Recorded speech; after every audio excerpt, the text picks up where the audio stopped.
Ju kishte marrë malli për teatrin e përjavshëm, kishte kohë që ju kishte munguar, por pa merak se u rikthye sot dhe do të vijoj për rreth 5 javë të ardhshme. Kuvendi u mblodh sot për herë të parë pas zgjedhjeve të 11 majit. Dikush hynte i lumtur se do të rikthehet sërish në shtator, e dikush tjetër i vrerosur pasi humbi më 11 maj dhe nuk do të jetë pjesë e legjislaturës së re. Nga 140 deputetët aktual, 83 prej tyre nuk do të rikthehen në shtator. Por çfarë ndodhi sot do thoni ju? Asgjë. Seanca plenare zgjati vetëm 20 minuta. Kohë që nuk justifikon as lyerjet e ngjyerjet që kishin bërë sot zonja dhe zotrinj deputet. Por pse zgjati kaq pak do thoni ju? Sebebi i sherrit cherche la fin. Elisa Spiropali, kryeparlamentarja, u përplas keq me kryedemokratin Sali Berisha. Ky i fundit kërkoi zgjatjen e fjalës, pasi Spiropali e lejoi vetëm për pak minuta, por ai kishte shumë për të thënë, për të denoncuar më sakt zgjedhjet e 11 majit, të cilat i quan farsë elektorale dhe nuk i njeh. Mirpo kur Spiropali e nxehu doktorin, ky i fundit ju turr Blendi Gonxhës, sa i ndryshoi dhe emrin, më saktë mbiemrin, Blendi Xhabafti, duke ja përplasur në fytyrë faktin e gjithë denoncuar tashmë, se u ndihmua nga bota e krimit për të marrë aq vota sa mori si njeriu më i votuar. Jo për gjë, po edhe Arkend Ballaj Durrësit, që u votua më shumë se vetë kryeministri Edi Rama, siç thot kryedemokrati Berisha, pasi ky i fundit e akuzon se është ndihmuar nga bota e krimit për të marrë aq vota, reagoi sot me serbesllok në kuvend, kur tha se më 11 maj Sali Berisha dhe të tij e morën përgjigjen nga qytetarët, dhe mandati i tij është fituar nga puna e përditshme në zonën e tij. Por sot kishte edhe perla në kuvend, nuk mungojnë asnjëherë në fakt. Sot deputeti socialist Erion Braçe ngushëlloi kolegët, si nga Partia Socialiste ashtu edhe nga Partia Demokratike, për humbjen e 11 majit. Për shembull, nga atë vetët ngushëlloi Pandeli Majkon që nuk rikthehet më në parlament në shtator, ndërsa nga atë djathtët u pa teksa i hidhte dorën mbi supe Dritan Shehut. Për katastrofën e 11 majit që pësoi Partia Demokratike, edhe pse vetë Dritan Shehu në fakt e siguroi një vend në Gjirokastër. Do pyesni ju që se keni ndjekur, ai ishte sot kryeministri në kuvend? Sigurisht që jo. Tek e fundit ai nuk ka marrë pjesë kur ka qenë kryeministër, e jo më tani që u bë mbret. Sot në kuvend u pa edhe Monika Kryemadhi, deputetja e Partisë së Liris, e cila ju përgjigj me gjentilesë pyetjeve të shumta të gazetarëve se jo për gjë, po nuk do të rikthehet në parlamentin e ri të shtatorit. Madje ka shumë për të thënë, pasi i ka hyrë aventurave të reja si filmi. Por nga ana tjetër, të gjithë ishin kurioz ta dëgjonin, të thoshte diçka edhe për humbjen e 11 majit nga ish bashkëshorti Ilir Meta sot në Qeli, sepse tashmë si çifti bashkojnë vetëm akuzat, pasi janë marrë zyrtarisht të pandehur. Monika Kryemadhi deklaroi sot se nuk i vjen keq që nuk do të rikthehet në shtator si deputete, pasi karrika nuk është personale e saj. Ajo thotë se keq i vjen për njerëzit që ndihen gjithmonë më të varfër, më të pakënaqur, por kur vjen puna kutit dalin në favor të qeverisë. Sa i takon pyetjes nëse ndjen do pak përgjegjësi për mandatin e humbur të Ilir Metës, Kryemadhi thotë se nuk ndihet fare përgjegjëse, pasi nuk ka qenë lider e fushatës së tij. Kryemadhi është në sinkron të plot me opozitën e Sali Berishës, kur thotë se 11 maj ishte një farsë e madhe elektorale. Duke folur për pasionin dhe aventurën e re atë të kinematografisë, Kryemadhi thotë se filmi është një anë e jetës dhe është shumë interesant për të. Në seancën e sotme plenare, kishte edhe deklarata të bujshme, si për shembull unë shkoj me qejf në burg. I pyetur nga gazetarët, deputeti socialist Luan Duzha komentoi hetimet nga SPAK, pasi prokuroria e posaçme së fundmi ka ndërmarrë një aksion në qarkun e Elbasanit në kuadër të shitblerjes së votës së 11 majit. Mirpo Duzha e mohoi sot përpara gazetarëve kategorikisht këtë lajm, duke thënë se nuk po hetohet nga SPAK, të paktën në dijenin e tij, dhe as siç është raportuar në media se prokuroria e posaçme i ka sekuestruar aparatin celular, apo më shumë akoma kontrolle të mundshme në banesë. Duzha u betua dhe u stërbetua sot nga oborri i parlamentit se nëse është bler një vot, shkon me qejf në burg, vetëm për një vot, jo më shumë. Është e gjitha një gënjeshtër, as nuk më kanë marrë celularin asgjë. Nëse është bler një vot, unë shkoj me qejf në burg. Unë flas për veten time, nëse është bler një vot e vetme nga njerëzit apo shokët e mi për mua, thot deputeti socialist. E po të shohim se ç'do të prodhojnë hetimet e SPAK-ut. Megjithatë, duhet vlerësuar fakti se ka burra edhe ditët e sotme që thonë shkojnë me qejf në burg. Jo për gjë, po ky i fundit pikërisht për burrat është. Edi Rama ka tërbuar sërish Sali Berishën, mirë që ky i fundit humbi thellë dhe ai fitoi mandatin e 4, por pse e mërzit akoma të shkretin. Por më tepër nuk ka lënë njeri pa i marrë. Ditën e sotme, kryeministri Rama u takua në Gjermani as më pak e as më shumë se sa me aleatin besnik të Berishës, Elmar Brok, ish eurodeputeti gjerman. Madje Brok u shfaq në shtëpinë e Berishës kraktit fundit në një nga daljet e famshme te balkoni gjatë kohës arrestit shtëpiak. Mirpo takimi i sotëm mes Ramës dhe Brok ishte i ngrohtë, tamam si mes dy miqve të vjetër. Në rrjetet e tij sociale, kryeministri Rama zbardhi edhe dialogun mes tyre. Edi Urime erdha përsëri në Tiranë të vrisja, po disa herë unë vitë të vrasin gjitesh më lart. Elmar, vetëm një gjë s'kam për të ta falur kurrë. Vjen në Tiranë dhe spi një kafe me mua. Ndërkohë që unë të jam bërgjli sepse siç thoshte Nietzsche, çfarë s'të vret të bën më të fortë. Plasë qeshura dhe përqafohen si miq të vjetër. Mirë, po pas këtij lajmi nuk mund të rinte para aguar Berisha. Ky fundit e ka sfumuar fare takimin e tyre, duke thënë se urimi i Brok ishte vetëm ironi, pasi sipas doktorit, ish eurodeputati gjerman është mik i shqiptarëve. Ai mbetet një mik dhe urimi është ironi. Është një ironi. Nëse pyet, ai është mik i shqiptarëve dhe i votës së lirë të tyre. Urimi është ironi, përsërit Berisha. Kësaj pune, populli shqiptar i thotë hipset vrava e zbritset vrava. Hallet e gjykatës kushtetuese duket se nuk kanë të sosur. Këshilli i emërimeve në drejtësi ka pezulluar procedurat për plotësimin e vakancës së krijuar nga dorëheqja e magjistrates Elsa Toska. Shkak i pezullimit është bërë fakti se nuk u plotësua numri minimal i 3 kandidatëve që kërkohet për të vijuar me përzgjedhjen. Në mbledhjen e zhvilluar ditën e sotme, KED analizoi dokumentacionin dhe përputhshmërinë e kandidaturave me kriteret ligjore, por vetëm 2 aplikantë kaluan këto filtra. Në mungesë të një të tretë, këshilli i drejtuar nga kryetari i gjykatës së lartë Sokol Sadushi vendosi pezullimin e procedurës dhe kërkoi nga kuvendiri shpalljen e thirrjes për këtë pozicion. Në këto momente që flasim, gjykata kushtetuese është me 8 anëtar dhe kjo mungesë mund krijojë probleme në çështje që kërkojnë 5 vota. Kujtojmë se një ditë më parë gjykata e lartë sulmoi gjykatën kushtetuese për mandatin e Sonila Bejtjes. Ndërkohë ky është një vit që duhet zëvendësuar edhe kjo e fundit. Megjithatë, kushtetuesja nuk e ka shpallur ende vakancën. Kritikat në këtë drejtim gjykata e lartë nuk i ka rezervuar, jo më larg se një ditë më parë.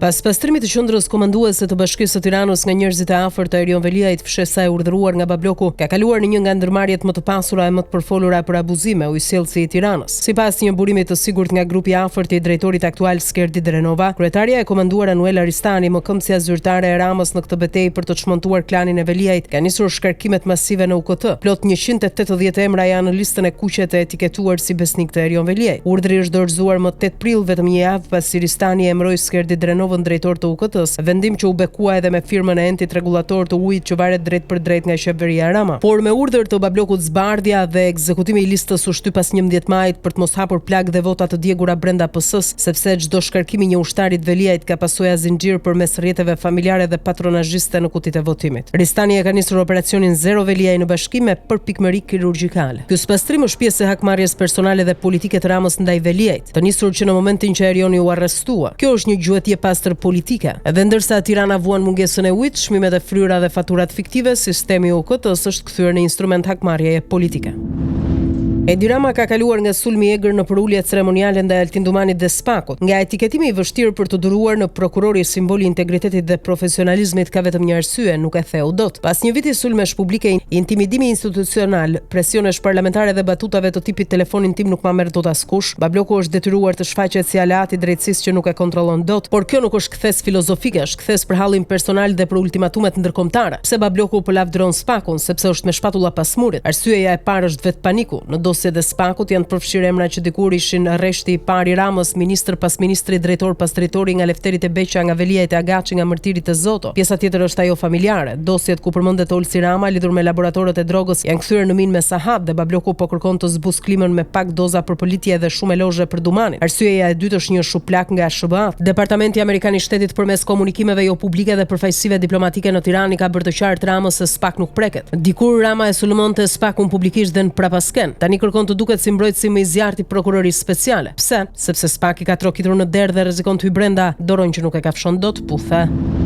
Ish deputeti i Partisë Demokratike Ervin Saliani kërkon lirimin nga burgu. Ai ka depozituar kërkesën për lirim me kusht, pasi ka shlyer tashmë 2/3 e dënimit. Prej muajit tetor të vitit 2024, Saliani mbahet i izoluar në burgun e Fierit. Ai u shpall fajtor me vendim të formës së prerë nga gjykata e apelit për dosjen e një orë babale, ku u dënua me një vit burg. Saliani u dënua më 18 dhjetor 2019 me një vit burg në shkallën e parë, ndërsa i akuzuari si bashkëpunëtor po për kallëzim të rrem. Gazetari Jetmir Oldashi u dënua me 6 muaj heqje lirie, por që u pezullua ekzekutimi i kësaj dhe dënimi u konvertua me 100 orë pune në interes të publikut. Ndërkohë, më 26 shtator të vitit kaluar, gjykata e apelit vendosi lënien e fuqit të dënimit me 1 vit burg për veprën penale të kallëzimit të rrem për deputetin demokrat Ervin Salianin, ndërsa veten si të dënuar politik. Ervin Saliani ndodhet në burgun e Fierit prej 26 shtatorit të vitit 2024.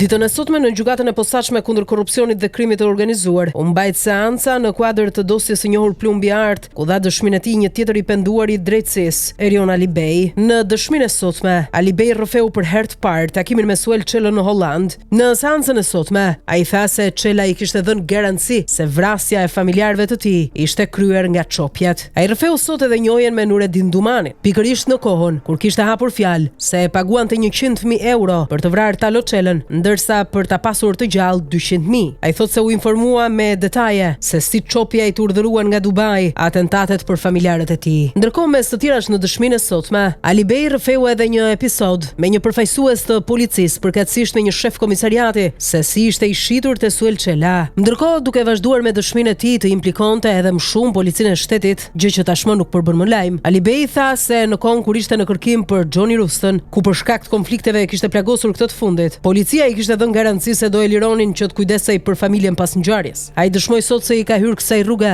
për hakmarrjen ndaj ekzekutimeve të familjarëve të tij. Përkatësisht vëllait e Ndrit Alibej, Dajës Arben Dylgjeri, kushëririt Andi Zylyfi, Sander Bahos dhe miku të tij turk Erdal Duranaj. Por dëshmitë e tij mbi implikimin e policisë së shtetit me botën e krimit nuk kishin të sosur. Ai tregoi një tjetër rast se si kishte në kontroll të plot sistemin TIMS dhe kërkonte çdo informacion për personat që ishte interesuar. Ai thot se madje një punonjës policie e kishte pajisur me një telefon të enkriptuar. Sistemin TIMS unë e kisha në dorë dhe kisha ç'të doja. Kërkoja çdo informacion për personat që unë isha interesuar. Kisha akses, më nisej çdo gjë me foto, tregon ai. Kujtojmë se Erion Alibeu arrestuar në Elbasan më 18 shtator 2020. Ai akuzohet si organizator dhe financues i vrasjeve të Emiliano Ramazanit dhe Regis Runajt, të ndodhura më 20 dhe 29 korrik 2020 në Elbasan. Prokuroria dyshon se këto vrasje lidhen me akmarrje e prishje të pazareve të drogës mes grupeve kriminale. Alibej dyshohet për përfshirje në vrasjen e Bujar Çelës, vëllait të Talo Çelës, si edhe për organizimin e një sër vrasjesh të tjera mafioze, përfshir ato të Dorian Shkozës, Angelo Avdis dhe vëllezërve Besmir e Viktor Axhia në kuadër të dosjes Plumbi Art. Në tetor 2023 Alibej pranoi statusin e bashkëpunëtorit të drejtësisë me SPAK-un. Gjykata e posaçme vendosi sot që seanca e radhës të mbahet më datë 3 qershor.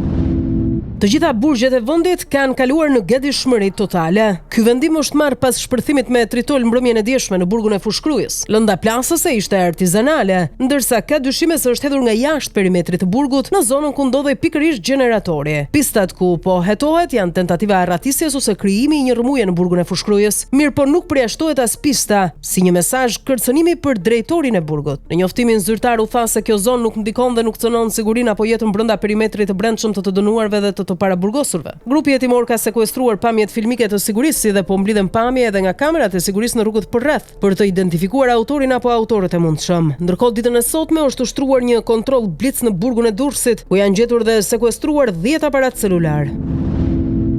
Mes natën e kësaj të premte mbyllen aplikimet e fermerëve për të përfituar fonde nga skema kombëtare në bujqësi. 4.4 miliard lek do të shpërndahen për sektorin e bujqësisë. Mësohet se nëse do të ketë fluks të kërkesave nga fermerët dhe blegtorët, ky fond parashikohet të rritet. Deri më tani kanë aplikuar 66.000 fermerë, një numër relativisht i afërt me atë të vitit kaluar. Ajo që vjet re është se fermerët që kanë aplikuar më shumë i përkasin qarqeve të Fierit, Korçës, Beratit dhe Elbasanit. Nëse do të zbërthejmë skemën, rezulton se një fermer mund të përfitojë 65.000 lek ose 660 euro. Nëse në vazhdim të këtij viti fondi do të rritet për shkak të kërkesave të shumta, atëherë kjo ndarje do të shkonte në 770 euro për fermer. Megjithatë, kjo nuk është një skem risi, pasi është aplikuar edhe vitin e kaluar. Dhe meqense Partia Socialiste dhe Edi Rama morën tashmë mandatin e 4, e duke kujtuar pak edhe të shkuarën ku fondet e Bashkimit Evropian për fermerët kanë shkuar në xhepat e qeveritarëve, duhet t'i thrasë mendjes dhe të aplikojë të tjera skema e më shumë fonde për t'i ardhur në ndihmë konkrete fermerëve, pasi bujqësia në vendin tonë është një nga sektorët kryesor.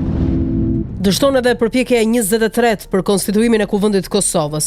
Vendi hyn në një krizë të thellë politike dhe institucionale që nuk po zgjidhet dot, që pas zgjedhjeve të nëntëshkurtit, kryeministri në detyrë Albin Kurti nuk po e formon dot qeverinë e re, pasi ftesës së tij nuk janë përgjigjur si nga nisma ashtu edhe nga LDK, pasi të tjerët i ka vijat kuqe, ndërkohë edhe nga ana tjetër Kuvendi nuk po nis dot punën, pasi kandidatura e vendosur nga vetvendosja e Albin Kurti, ajo e Albulena Haxhiut nuk po merr votat e nevojshme për kryeparlamentare. E teksa asnjëra palë nuk lëshon pe, vendi ka hyrë në një rrugë pa krye. Teksa çdo ditë nga Bashkimi Evropian po vijnë thirrje për zgjidhjen e ngërçit. Përpara se të niste seanca e sotme ku tentua konstituimi i kuvendit për herë të 23, kryetari i nismës Fatmir Lima ju pyet nga gazetar: "A mund t'ju befasoj Kurti sot duke ju propozuar?" Marrëveshjet politike ndërtohen ndryshe, nuk është çështje befasive. Unë jam i gatshëm të takohem kurdo që kam ftesë. Kemi pirë kafe me Glauk Konjufsën përpara 2 ditësh, kemi biseduar. Është mos e normale të bësh bisedojmë për zhvillimet, shqetësimet dhe të trajtojmë temat se si të dalim nga kjo situatë. Lima i thotë se është e rëndësishme se janë disa mundësi për të shfrytzuar, por nëse do të shfrytëzohen, ai këtë nuk di ta thotë.